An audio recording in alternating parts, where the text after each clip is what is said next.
محفل میلاد ہے تو لوگ چن چن کے آ رہے ہیں، اور یہیں پر ڈانس پارٹی ہوتی تو لوگ رج رج کے آتے ہے نا، رج رج کے آتے لوگ۔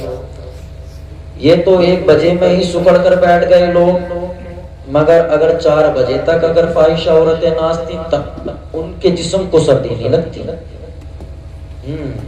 سردی نہیں لگتی، پھر سردی نہیں لگتی ان کو، کیونکہ انسان کو ایک عادت سی ہو گئی ہے گناہوں کو کرنے کی، گناہوں کو دیکھنے کی۔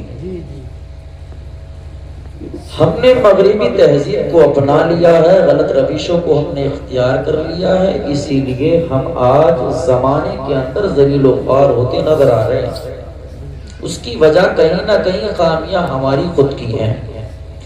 بہرحال میں تمہیدی کوئی کلمات نہیں کہتے ہوئے بہت جلد میں گفتگو کروں۔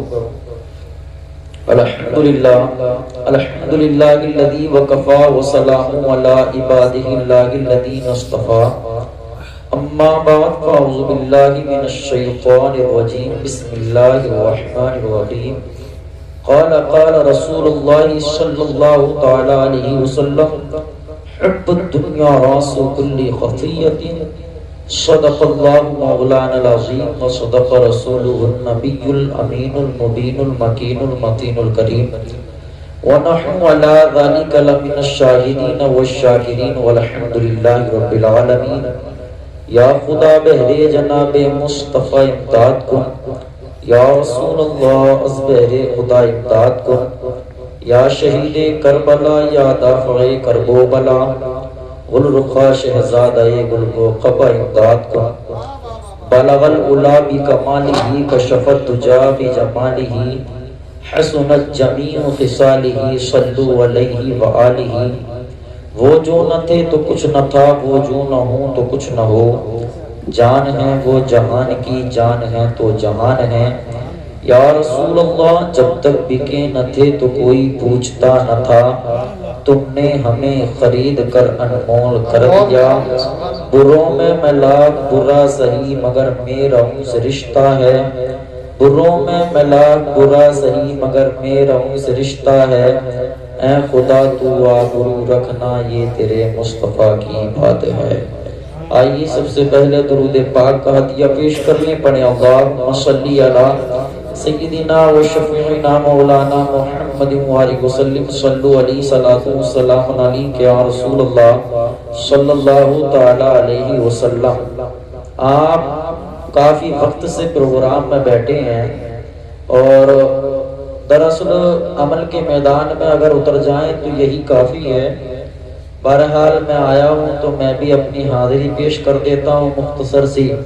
اگر علماء محبت سے بول دیں گے تو میں تھوڑا سا مختصر سا بول دوں گا، ورنہ میں بالکل ومالین الا البلاغ کہہ کے ہٹ جاؤں گا، کیونکہ میں اپنے علماء کی بڑی عزت کرتا ہوں، بڑا پیار کرتا ہوں اپنے علماء سے، اور انہی کا تو قدموں کی برکت ہے کہ آج ہم کہیں پر بھی جا کر بولتے ہیں۔ بہرحال میں شعر پڑھ دیتا ہوں، اگر اچھے لگے تو سبحان اللہ بول دینا، ورنہ خاموش بیٹھ جانا، آپ سے کوئی شکوہ بھی نہیں ہے۔ شاعر نے کہا کہ مختار کائنات سا داتا کوئی نہیں، یعنی رسول پاک کے جیسا کوئی نہیں، بن مانگے میرے آقا نے جھولی کو بھر دیا، منگتا جو آیا مانگنے سلطان کر دیا، خالی در حضور سے لوٹا کوئی نہیں، یعنی رسول پاک کے جیسا کوئی نہیں۔ اور انبیاء میں حبیب خدا کون ہے؟ آپ ہیں یا نبی دوسرا کون ہے؟ مانگتا اس لیے ہوں کہ مختار ہو، ورنہ محتاج سے مانگتا کون ہے؟ آپ آئے تو حق کا پتہ مل گیا، ورنہ کس کو پتا تھا کہ خدا کون ہے؟ عرش اعظم پہ پہنچے تو رب نے کہا آ بھی جاؤ تمہیں روکتا کون ہے؟ اعلیٰ حضرت کہتے ہیں یا رسول اللہ ان کی مہک میں دل کے غنچے کھلا دیے ہیں، جس راہ چل دیے ہیں کوچے بسا دیے ہیں، اور آپ کہتے ہیں کہ اللہ کیا جہنم اب بھی نہ سرد ہوگا، رو رو کے مصطفیٰ نے دریا بہا دیے ہیں۔ سبحان اللہ بولے مسکرا کر، اور مسکرا کر بولے سبحان اللہ۔ مسکرانے کی میں تمہیں بات بتا دوں، ادھر توجہ دیں، ادھر مت دیکھو۔ حدیث پاک ہے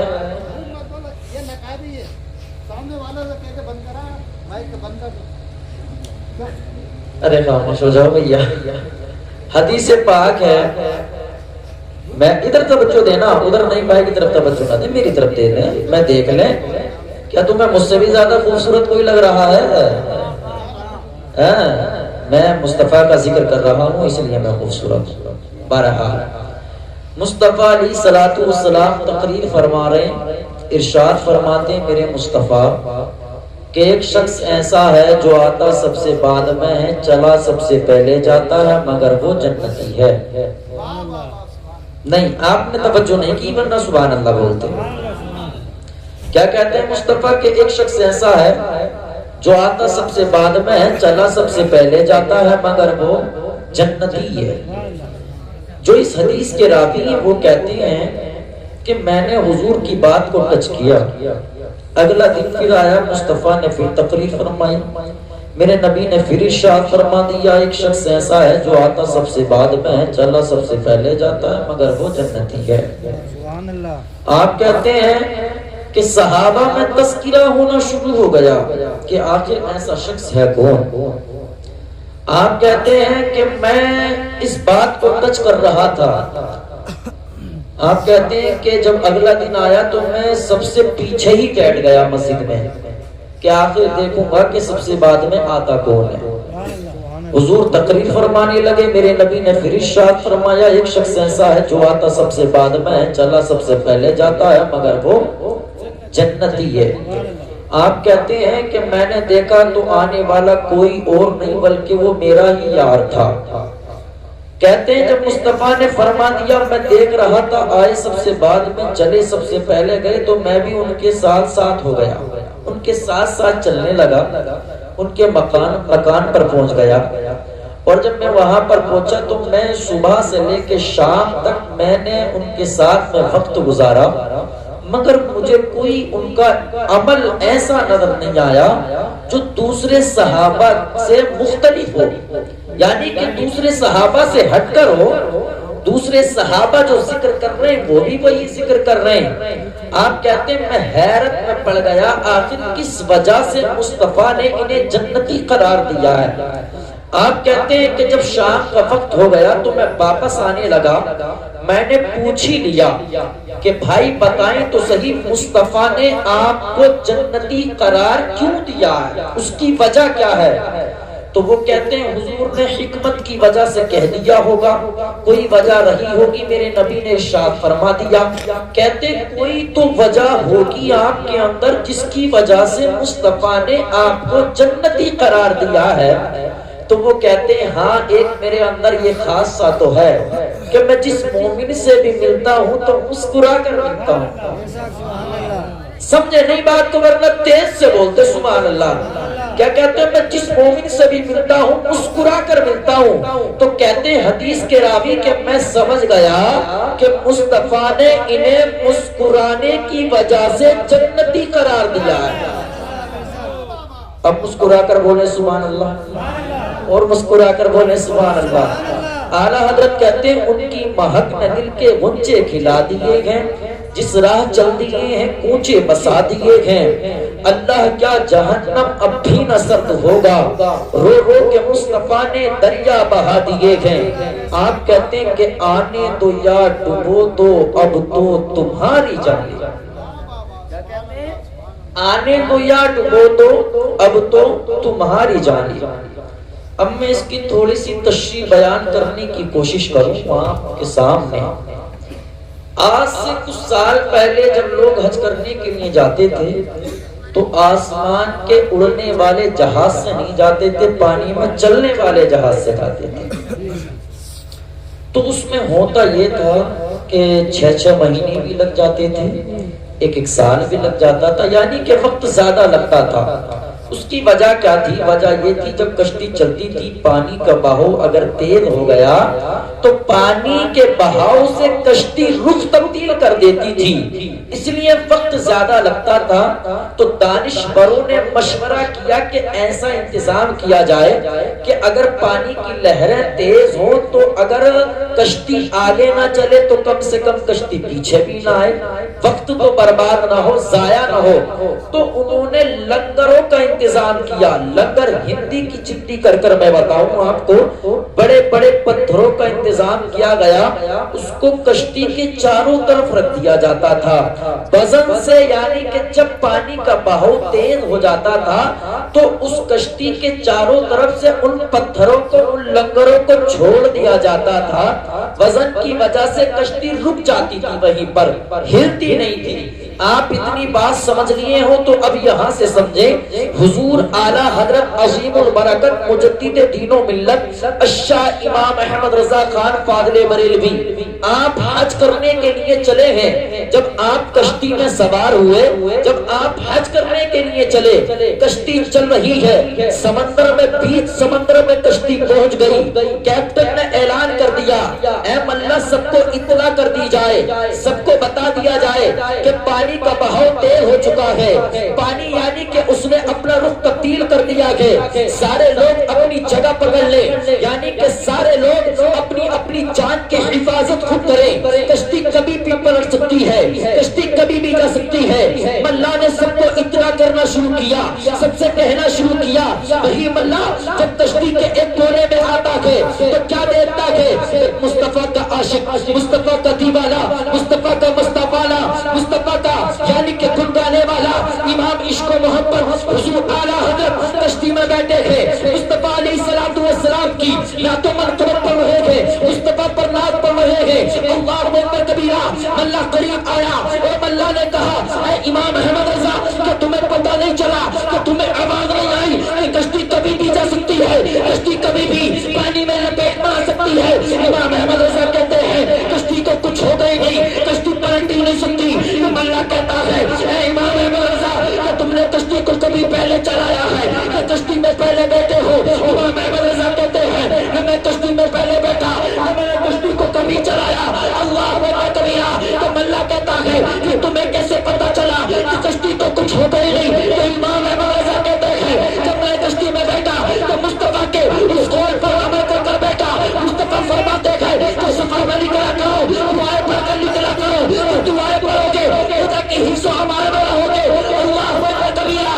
اتنا کہا، کھڑے ہو گئے اور رک کیا، مدینے کی جانب اور کہا، یا رسول اللہ، آنے تو یاد دے دو، اب تو تمہاری جانب کشتی تمہیں بچوئی، لنگر اتار دیے۔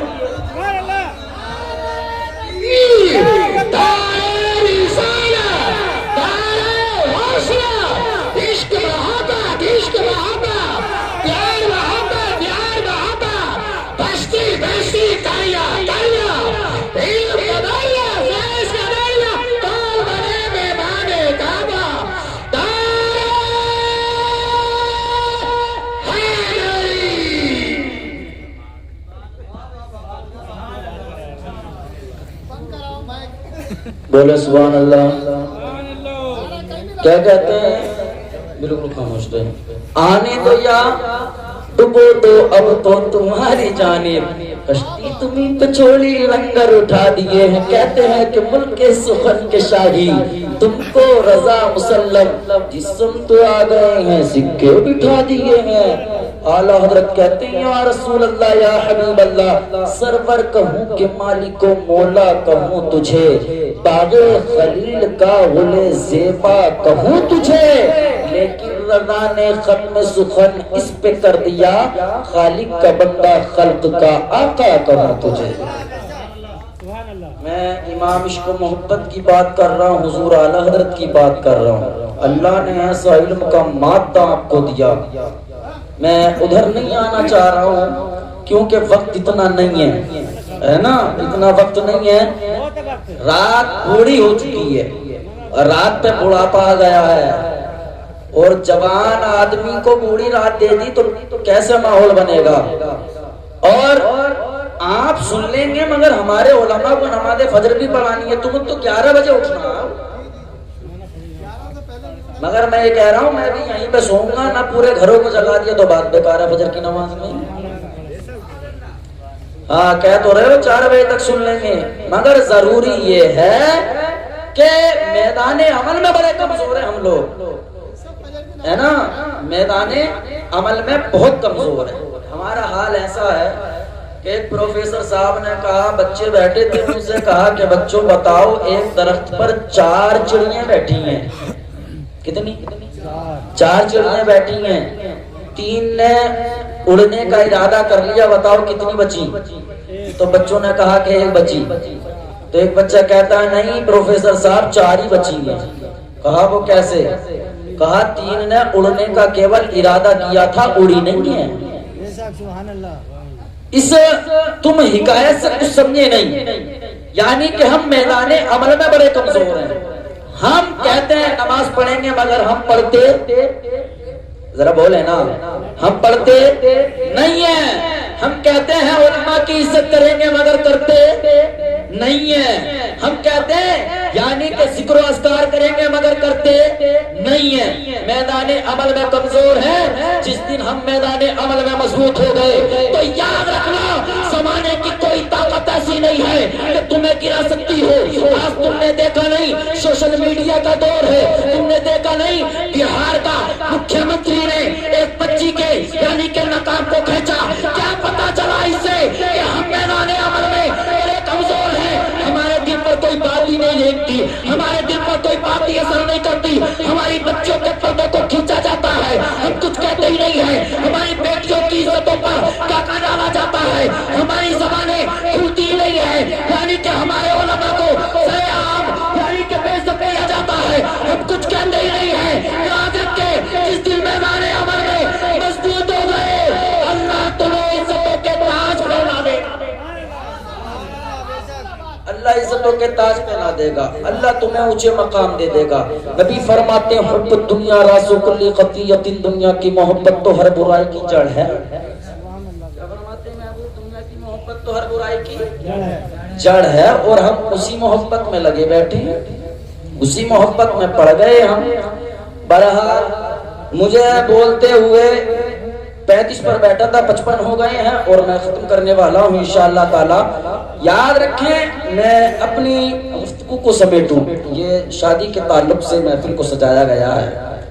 اللہ کی بارگاہ میں دعا گو پروردگار عالم رئیس بھائی اور ان کے جتنے بھی بیٹے یا عزیز و اقارب میں تمام کو ان کو اجر عظیم عطا فرمائے۔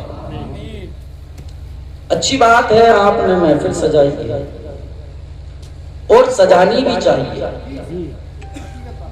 آج 4 مہینے نہیں ہوتے ہیں شادی کو، امام صاحب کے پاس پہنچ جاتے ہیں، امام صاحب بیوی قبضے میں نہیں آ رہی تھی۔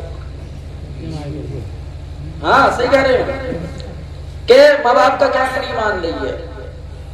5 مہینے کے بعد میں باپ پہنچ جائے گا کہ بیٹا تو ہاتھ سے نکل گیا، بیوی کی چڑھائی ماں گیا، اب نہیں ماننی ہے کوئی بھی بات۔ تو اس کی وجہ یہ بھی تو ہے کہیں نہ کہیں کیونکہ ساری شادی کی ابتدا ہی خرافاتی کام سے کی ہے ہم نے، شادی کی ابتدا ہی خرافات سے کی، شیطان کو راضی کیا ہے ہم نے۔ اگر مصطفیٰ کی میلاد منائی ہوتی ہم نے تو ہمارے گھروں میں اللہ برکتیں پیدا فرما دیتا۔ مگر آج دیکھیں تو صحیح 100% میں 10% بھی لوگ ایسے نہیں ہیں جو شادیوں میں محفلیں میلاد سجاتے ہوں، اگر سجا لیں تو لوگ ناکام کرا دیتے ہیں، آنا نہیں چاہتے یار۔ شادیوں کی محفل ہو یا اور کوئی تقریب ہو، ان محفلوں میں یعنی کہ ان تقاریب میں اگر محفلیں سجا لی جائیں تو لوگ آنا پسند نہیں کر رہے ہیں۔ کیا پوری براٹا میں اتنی لوگ ہیں؟ چلو پوری براٹا تو بہت لمبا کہ اس محلے میں اتنی لوگ ہیں، صبح کوئی دیکھ لیں گے شادی میں کھانے کے لیے تو سب پہنچ جائیں گے، اور دوپہر میں بھی خوب کھایا، خوب اڑد چاول کھائیں، تو اڑد چاول کھانے کے لیے تمہاری یعنی کہ رشتہ داری بھی بن گئی، دوستی بھی بن گئی، پڑوس بھی یعنی کہ آ گیا، تو اس کا حق ادا کون کرے گا یہ تو بتا دو مجھے، مصطفیٰ کا دامن نہیں چھوڑیں گے، مصطفیٰ کے دیوانے ہیں، تم کاہے کے دیوانے ہو، کاہے کا دامن پکڑے ہوئے ہو، تم نے ابھی پکڑا ہی کہاں ہے؟ یاد رکھیں جس دن تم نے مصطفیٰ کی دامن کو پکڑ لیا، جس دن تم نے مصطفیٰ کی شریعت پہ عمل کر لیا، تو یاد رکھنا زمانے کے اندر تمہیں عزتوں کے تاج اللہ پہنائے گا، تمہیں کوئی رسوا نہیں کر سکتا ہے، کیونکہ اللہ فرماتا ہے وَتُعِزُّ مَن تَشَاءُ وَتُذِلُّ مَن تَشَاءُ، ہم جسے چاہتے ہیں اسے عزت دیتے ہیں، اور جسے چاہتے ہیں اسے ذلیل فرما دیتے ہیں۔ اللہ دیتا ہے عزتیں، کون دیتا ہے عزتیں؟ اللہ دیتا ہے عزتیں۔ آپ نے شادی کی ہے، اللہ آپ کی شادی کو قبول فرمائے اور اس میں خوب برکتیں پیدا فرمائے، نیک صالح اولاد بھی عطا فرمائے، والدین کا فرما بردار بھی بنا دے۔ مگر آپ ایک شادی عرب میں بھی ہوئی تھی، جن کو امت کی ماں کہتے ہیں، حضرت خدیجہ الکبریٰ، ان کو ملکائے یعنی کہ آپ کو ملکہ کہا جاتا تھا عرب کی، حضرت خدیجہ الکبریٰ۔ آپ کو اللہ نے اتنی مال و دولت سے نوازا تھا کہ سارے مکے والوں کی دولت ایک طرف، حضرت خدیجہ الکبریٰ کی دولت ایک طرف، اتنا مال دیا تھا اللہ نے آپ کو۔ حضرت خدیجہ الکبریٰ، بس اس بات کو سن لیں، حضرت خدیجہ الکبریٰ آپ بہت بڑی تاجر، بہت اللہ نے پیسہ آپ کو دیا۔ آپ کے بھائی کے جو نکاح میں تھی وہ حضور اکرم صلی اللہ تعالی علیہ وسلم کی پھپھو تھی، حضرت صفیہ۔ کون تھی آپ کی پھپھو جان؟ جب یہ اپنی بھابھی کے پاس میں آتی تھی تو اپنے بھتیجے محمد ابن عبداللہ صلی اللہ تعالی علیہ وسلم کا، حضور اکرم صلی اللہ تعالی علیہ وسلم کا بڑا ذکر کرتی تھی، بڑی باتیں کرتی تھی۔ اب وہ حضرت خدیجہ سنتی رہتی تھی آپ کی باتیں، مگر ایک دن ہوا ایسا، حضرت خدیجہ الکبریٰ نے خواب دیکھا۔ جب حضرت خدیجہ الکبریٰ نے خواب دیکھا تو خواب میں آپ کا ایک بھائی تھا برقہ بن نوفل، وہ خوابوں کی تعبیر بتاتے تھے، برقہ بن نوفل۔ اور برقہ بن نوفل کے اندر یہ خاصیت تھی کہ ایمان لانے سے پہلے بھی آپ نے کبھی بتوں کی پوجا نہیں کی تھی، آپ نے بتوں کی پوجا نہیں کی تھی، بلکہ آسمانی کتابوں کو پڑھتے تھے، توریت، انجیل، زبور، ان کتابوں کو پڑھتے تھے۔ آپ خواب کی تعبیر بتایا کرتے تھے۔ آپ کی بہن آپ کے پاس آئی اور کہا برقہ بن نوفل میں نے خواب دیکھا ہے، میں چاہتی ہوں تم اس کی تعبیر بتاؤ۔ برقہ بن نوفل کہتے ہیں کہ بہن بتاؤ تم نے کیا خواب دیکھا ہے؟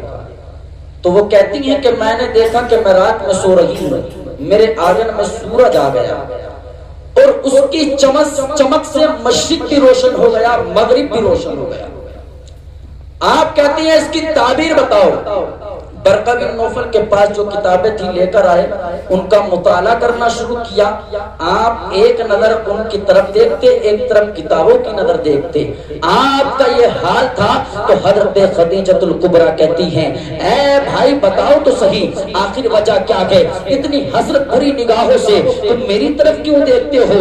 اللہ اکبر کبیرہ۔ برقہ بن نوفل کہتے ہیں اے میری بہن سنو، ایک وقت آئے گا کہ اللہ کا آخری نبی دنیا میں جلوگر ہو چکا ہے، ایک وقت آئے گا کہ تمہاری آگوش ہوگی، ان کا سر ہوگا، ان کے سر مبارک ہوگا اور ان کے چہرے انور سے، ان کی ذات سے مشرق بھی روشن ہو جائے گی، مغرب بھی روشن ہو جائے گا، یعنی کہ شمال بھی روشن ہو جائے گا، جنوب بھی روشن ہو جائے گا۔ اللہ اکبر کبیرہ۔ جب اتنی بات کہی حضرت خدیجہ الکبریٰ کہتی ہے اس تعبیر کی وجہ کیا ہے، اس تعبیر کا حاصل کلام کیا ہے؟ تو برقہ بن نوفل کہتے ہیں جب وقت آ جائے گا آپ کو پتہ چل جائے گا اس کا حاصل کلام کیا ہے۔ اللہ اکبر کبیرہ۔ یہ اپنے گھر پر آئی، آنے کے بعد میں اپنی یعنی کہ جو حضور کی پھپھو تھی ان کے پاس بیٹھی ہیں اور کہنے لگی کہ میرے پاس میں تجارت کا مال بہت ہے، میرے پاس میں خادم بہت ہے، مگر کبھی کبھی میرے خادم میرے مال میں سے چوری کر لیتے ہیں، کبھی کبھی امانت میں خیانت کر دیتے دیکھیں اگر کوئی میرے پاس میں ایسا ہو یعنی کہ جو حفاظت کے ساتھ میں سامان کو لے کر جائے اور حفاظت کے ساتھ میں ایمانداری کے ساتھ میں سامان کو واپس لے کر آئے تو کیا ہی اچھا ہوگا۔ اللہ اکبر کبیرہ۔ حضور کی پھپھو کہتی ہے ہاں میری نظر میں ایک ہے آپ اس کو لے لیجئے گا۔ اللہ اکبر کبیرہ۔ جب اتنی بات کہی تو حضرت خدیجہ الکبریٰ کہتی ہے اس کا نام کیا کہ تو آپ کی پھپھو کہتی ہیں اس کا نام محمد ابن عبداللہ کے۔ حضور کو بلایا گیا، بلانے کے بعد میں حضرت خدیجہ الکبریٰ نے کہا کہ مال کو مل کے شام لے کر جانا کہ بتاؤ کیا اس کی تنخواہ لو گے؟ حضور فرماتے ہیں اس کی تنخواہ نہیں لی جائے گی بلکہ یعنی کہ ساجھا کیا جائے گا، پارٹنرشپ میں کام کیا جائے گا۔ اللہ اکبر کبیرہ۔ اتنی بات کہی اللہ اکبر کبیرہ تو حضرت خدیجہ الکبریٰ کہتی ہے ہمیں منظور ہے آپ سامان لے جائیے گا۔ میرے مصطفیٰ علیہ السلام نے سامان کو لیا اور حضرت خدیجہ الکبریٰ نے اپنے غلام میسرہ کو ساتھ میں بھیج دیا اور کہنے لگی جہاں پر یہ جائے وہاں پر ان کے اوپر نظر رکھنا، ان کی زندگی پر نظر رکھنا۔ اللہ اکبر کبیرہ۔ جب مکے سے یہ قافلہ نکلا تو یعنی کہ میسرہ کہتے ہیں کہ جب مدینے کا آقا جب چلتا تھا سورج اپنے شباب پر تھا اپنی تپش چھوڑ رہا تھا تو آسمان سے بادل آتا میرے مصطفیٰ کے اوپر یعنی کہ چھاؤ کر لیتا اوپر آ جاتا۔ اللہ اکبر کبیرہ۔ میسرہ کہتے ہیں آگے جاتے اگر تجرب کے یعنی کہ درخت کا اگر سایہ دوسری طرف ہوتا جدھر میرے مصطفیٰ بیٹھتے تو اپنے سائے کو ادھر کر دیتا تھا۔ اللہ اکبر کبیرہ۔ میسرہ کہتا کہ جب آگے چلا ابراہیم نے بتایا یعنی کہ یہ اللہ کا آخری نبی ہے۔ اتنی بات ہوئی قافلہ مل کے شام پہنچا، پہنچنے کے بعد میں میسرہ کہتے ہیں میں نے اپنی دکان کو لگانا شروع کیا۔ جب دکان کو لگانا شروع کیا یعنی کہ گراہک آنا شروع ہو گئے، جتنی قیمت میں بتاتا اتنی قیمت میں وہ مال کو لے جاتے۔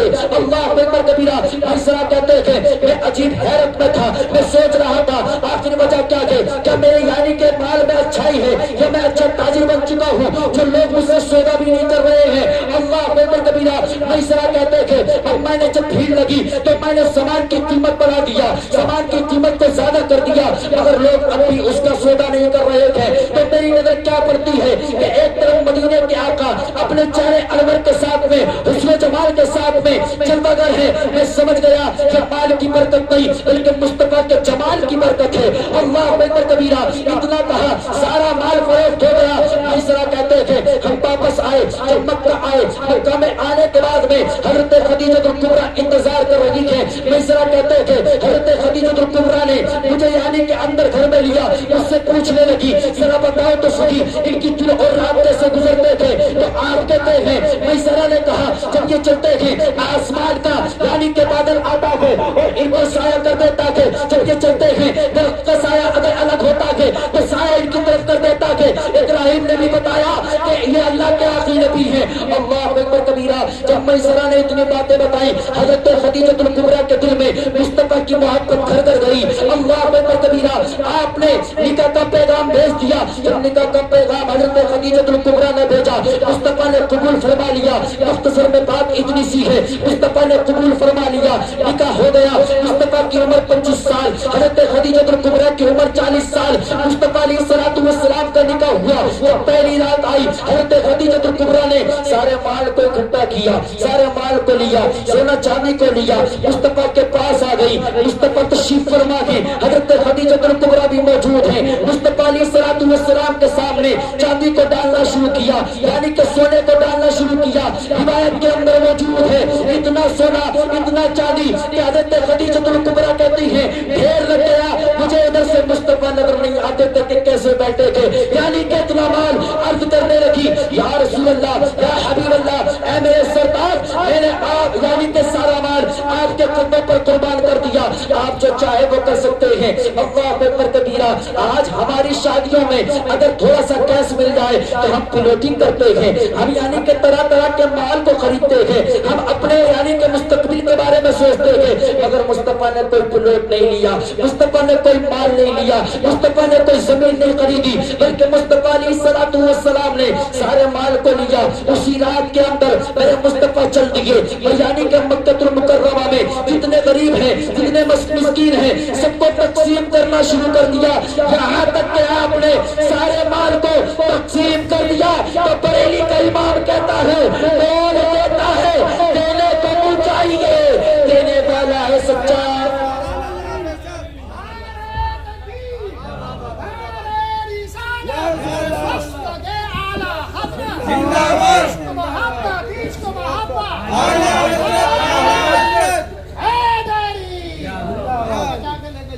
اس کا اچار ڈالو مائک کا. کیا کہتے ہیں اعلیٰ حضرت؟ کون دیتا ہے دینے وہ منہ چاہیے دینے والا ہے سچا. اللہ نے آپ کو مالک مختار بنایا. اللہ نے ساری یعنی کہ جہان کا آپ کو مالک بنا کر بھیجا. مصطفیٰ نے یعنی کہ پیسے کو پسند نہیں کیا. مصطفیٰ نے دولت کو پسند نہیں کیا. مصطفیٰ نے یعنی کہ دنیا کے یعنی کہ زائدات کو پسند نہیں کیا. اگر مصطفیٰ نے کوئی پسند کیا ہے تو غریبوں میں تقسیم کرنا پسند کیا ہے, غریبوں کو دینا پسند کیا ہے. کبھی تو آج زمانے کے اندر ہم عزتوں کی زندگیاں جی رہے ہیں. کیا وجہ ہے کہ مصطفیٰ نے ہمارے خالی دامنوں کو بھر دیا ہے. بس گفتگو اتنی ہونی تھی, بس گفتگو کو میں ختم کرنے لگا ہوں. میں نے پہلے ہی کہا تھا, ابھی اپنے وقت سے میں زیادہ بول گیا ہوں. میں اپنے علماء سے معذرت خواہ ہوں, وہ مجھے معاف کریں گے انشاءاللہ تعالی. وقت پر اگر بیٹھاتے تو انشاءاللہ تعالی میرا خود کا موڈ یہ تھا کہ میں 1.5-2 گھنٹہ بولوں گا, مگر وقت کی بات ہے, وقت کا معاملہ ہے. وہ یعنی کہ وقت کسی کو بھی مار دیتا ہے. آج مجھے ہی مار لیا, کوئی دقت نہیں ہے. انشاءاللہ زندگی بخیر رہی تو میں انشاءاللہ آپ کے سامنے ضرور حاضر ہوں گا انشاءاللہ. نہیں, میں اپنے علماء کا بھی تو خیال کروں گا. تمہاری کوئی مجھے پرواہ نہیں ہے, تم چاہے کچھ بھی کر لو, مجھے اپنے علماء کی پرواہ بھیا. تم تو میرے سسرال ہی آؤ, یہاں میرے سالے سسور یہی تو بیٹھے ہیں اور کوئی تھوڑی بیٹھے ہیں. سب مجھ سے محبت کرنے والے بیٹھے. میں تو پوری رات بھی بول دوں گا تو سوچو کہ بہنوں ہی تو بول لیا, کوئی اور تھوڑی بول لیا. بہنوں کو کہہ بھی نہیں سکتے کچھ ہیں, برداشت کرنا پڑ ہی جاتا ہے.